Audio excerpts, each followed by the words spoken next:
There are moments in football that people never forget, not because they lasted a long time, but because they lasted just long enough to change everything. One of those moments happened on a cold evening in Johannesburg. The clock had reached the final seconds of extra time. One team stood 90 minutes away from making history. The other was desperately trying to survive. Then, in the space of a few chaotic seconds, everything changed. A goal-bound header, a deliberate handball on the goal line, a red card, and finally, a penalty. One kick, 12 yards, an entire continent watching. We'll come back to that moment, because that penalty wasn't simply about Ghana. It carried the weight of nearly 80 years of hope, disappointment, and persistence. To understand why, we need to go back to a time when Africa wasn't trying to win the World Cup. It was simply trying to be allowed in.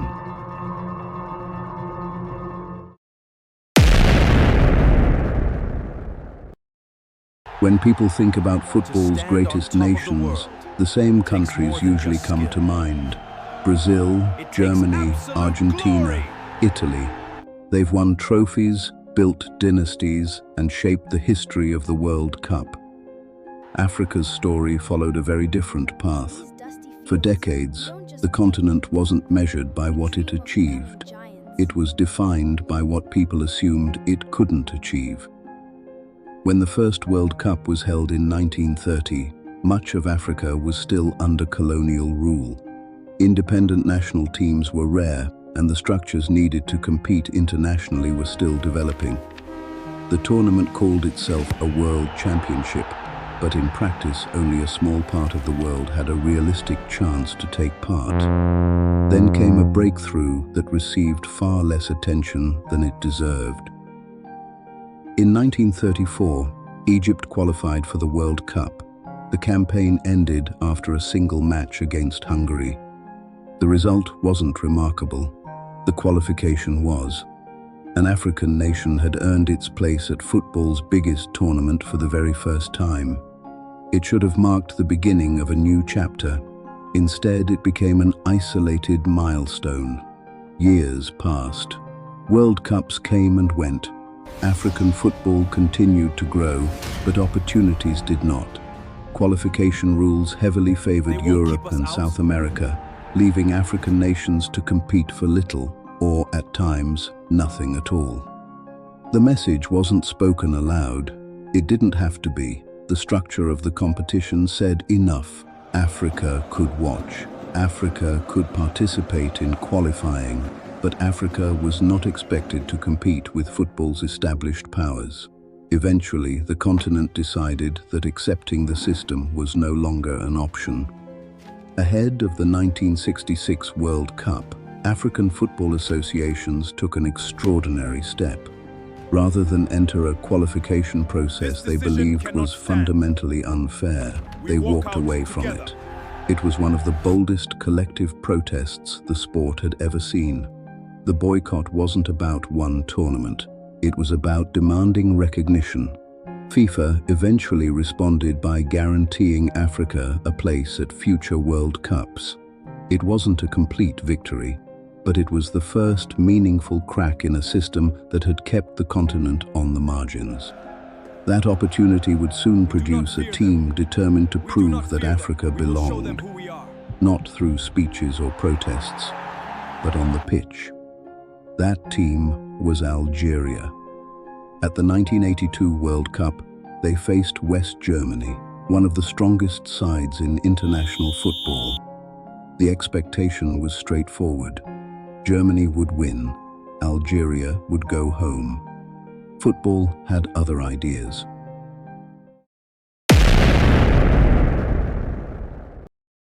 The victory over West Germany should have changed how the world viewed African football. Instead, it raised an uncomfortable question. If Algeria had beaten one of the strongest teams in the tournament, how were they going home? The answer had nothing to do with footballing ability. After Algeria's final group match, West Germany faced Austria, knowing that a narrow German victory would send both European teams through and eliminate Algeria. What followed barely resembled a World Cup match.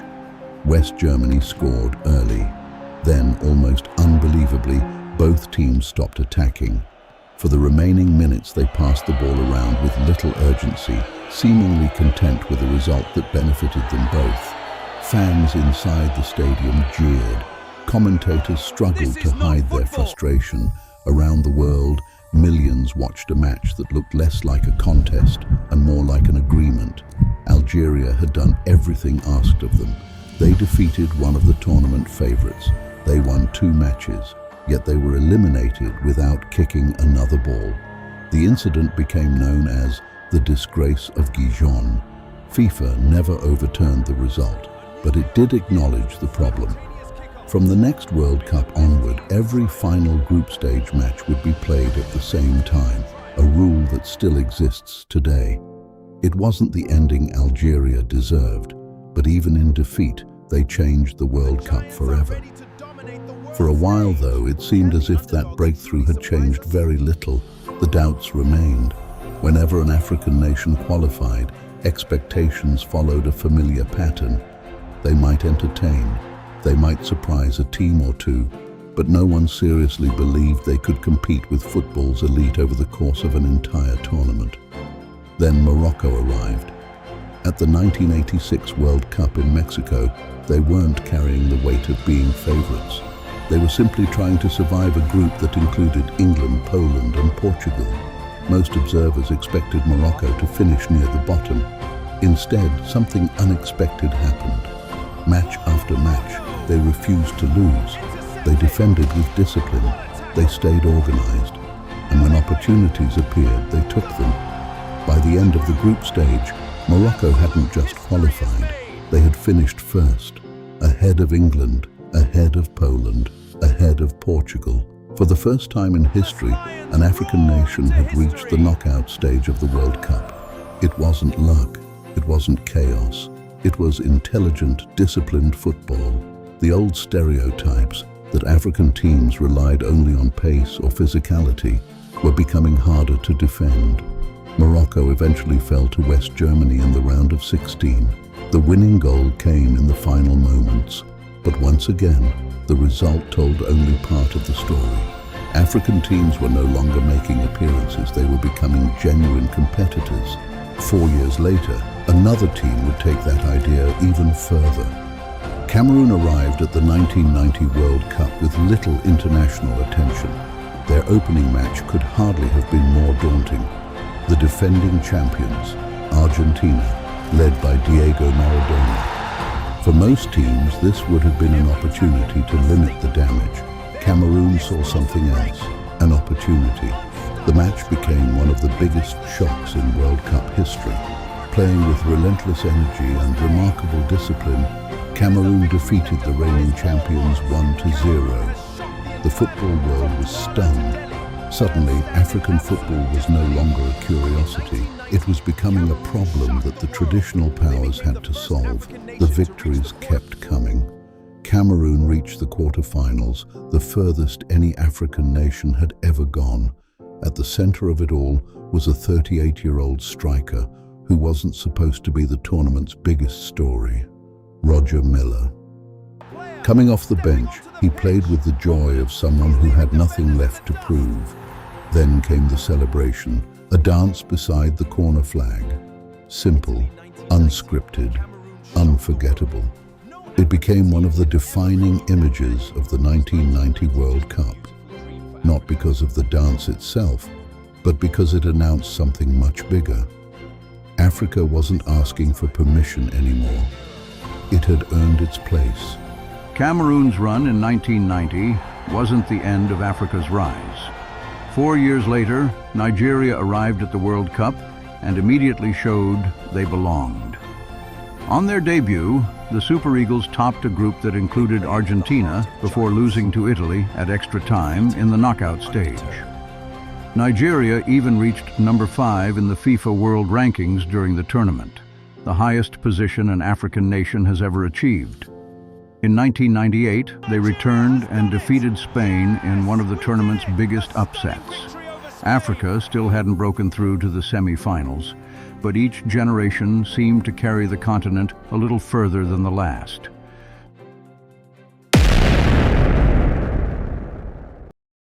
For years, every African breakthrough came with the same question: can they do it again? Cameroon had reached the quarter-finals. It was remarkable, but some dismissed it as a once-in-a-generation run. Football has a short memory. One tournament can be celebrated. Two tournaments become a pattern.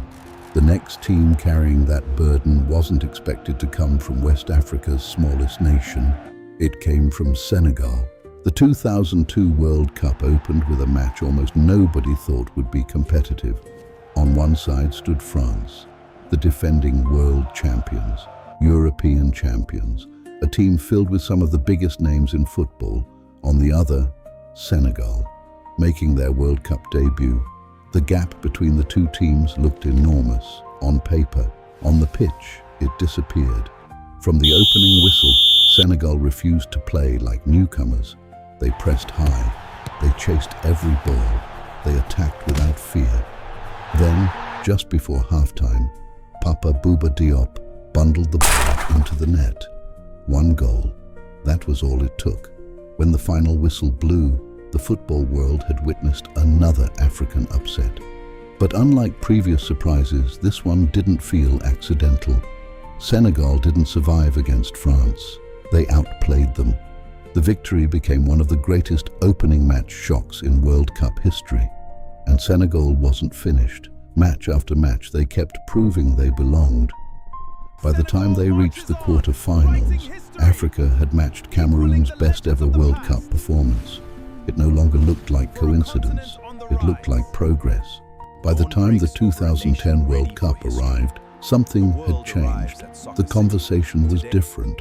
People were no longer asking whether African teams deserved to be there.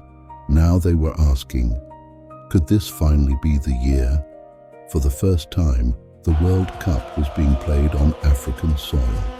The sound of the vuvuzelas echoed through packed stadiums. Supporters from across the continent filled the stands. Even when their own countries were eliminated, many adopted another African team. Eventually, those hopes rested on Ghana. The Black Stars weren't the tournament favorites, but they carried themselves like a team that belonged. Calm under pressure, disciplined without the ball, fearless with it. They fought their way into the quarterfinals, one match away from making history. Standing between them and the semi-finals, Uruguay. Remember the penalty we began with? Now, we can return to it. The match had reached its final seconds. The score was level. Then came absolute chaos. A Ghanaian header flew toward an empty net. Luis Suarez, standing on the goal line, blocked it with both hands. Not accidentally, deliberately.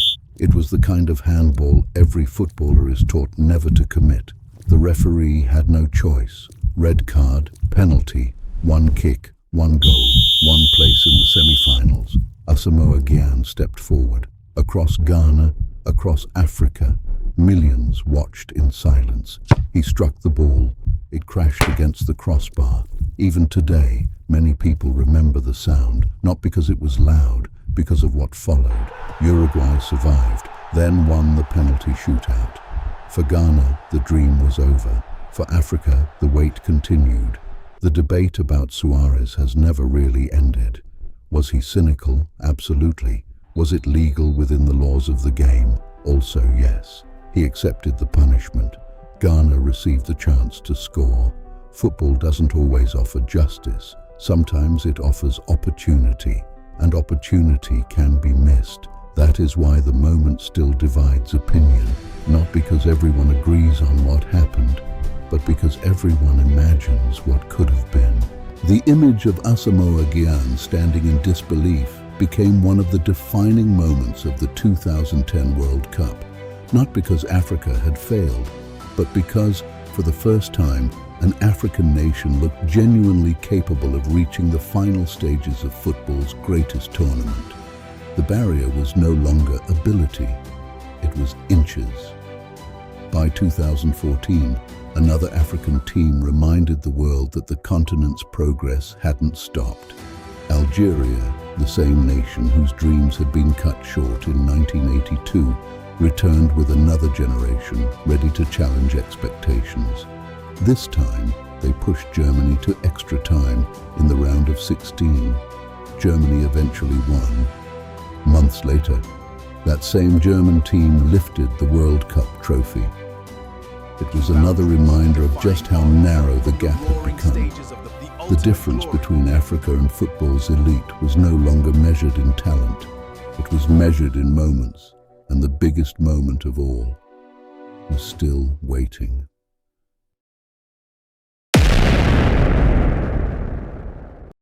For decades, African football lived with an invisible ceiling.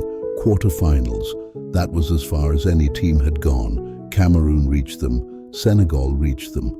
Ghana came within a single penalty of going further, but no African nation had ever crossed that line. Over time, the quarter-finals stopped feeling like a breakthrough. They started to feel like a wall. Then came Qatar in 2022. At first, Morocco wasn't among the favorites.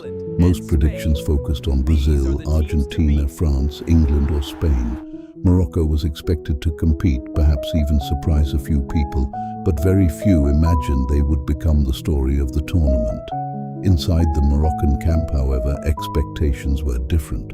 The players spoke less about making history and more about changing how African football was seen. It was a subtle difference. One was about results. The other was about belief. Previous African teams had often been praised for their flair, athleticism, and individual brilliance. Morocco showed another side of African football.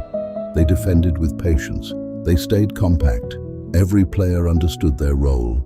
When they attacked, they did so with purpose rather than urgency. It wasn't glamorous football every minute of every match. It was disciplined football, the kind that wins tournaments. That became clear in the group stage.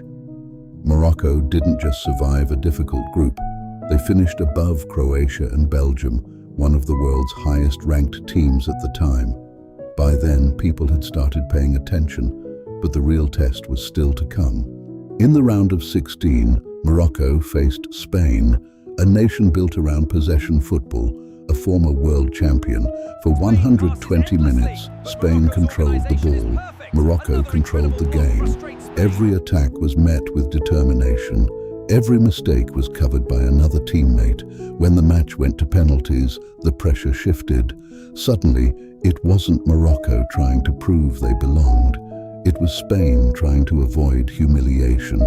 The final penalty was saved. Morocco had done it. For the first time ever, an African nation had eliminated Spain from a World Cup knockout match. The celebrations weren't confined to Morocco. Across the continent, people celebrated as though their own team had won, because in many ways it felt like they had. The quarterfinal brought Portugal, another European heavyweight. Another chance to prove the Spain result wasn't a one-off. Youssef En-Nesyri rose above the Portuguese defense and headed Morocco into the lead. The goal looked simple. Protecting it was anything but. Wave after wave of Portuguese attacks followed. Morocco absorbed them all. When the referee blew the final whistle, history had changed. Not with fireworks, not with a last-minute winner, but with resilience. For the first time in World Cup history, an African nation had reached the semi-finals. The barrier that had stood for generations was gone. What happened next was unlike anything seen before. Celebrations erupted in Casablanca, then in Dakar, Lagos, Accra, Algiers, Cairo.